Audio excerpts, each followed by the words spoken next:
آپ کی آواز نہیں آ رہی. السلام علیکم. جی وعلیکم السلام. تھوڑا سا اونچا بولیے گا.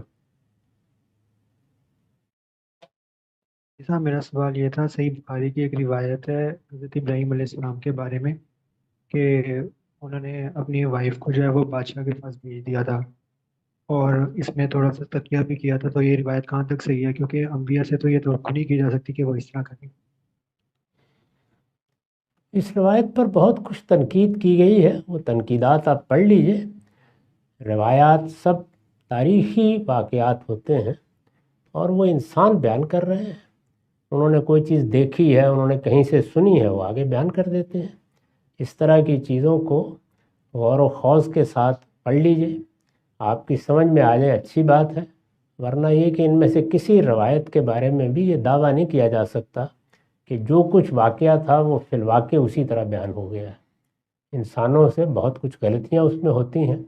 یہ روایت بہت سے اہل علم ایسے ہی بیان کرتے ہیں کہ سمجھ میں نہیں آتی.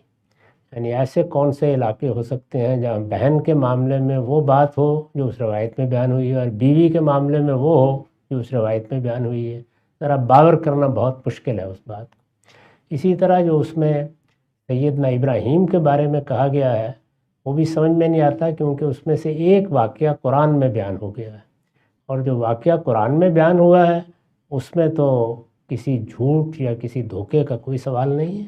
وہ بالکل بیان واقعہ ہو سکتا ہے. اگر انہوں نے کسی موقع پر یہ کہا کہ انی سکیم، تو آخر یہ کہنے کے لیے کیا بنیاد ہے کہ اس دن ان کی طبیعت فی الواقع ماندہ نہیں تھی. طبیعت بعض اوقات ماندہ ہوتی ہے، بعض اوقات طبیعت میں نشاط نہیں ہوتا، بعض اوقات کچھ گرانی بھی ہوتی ہے.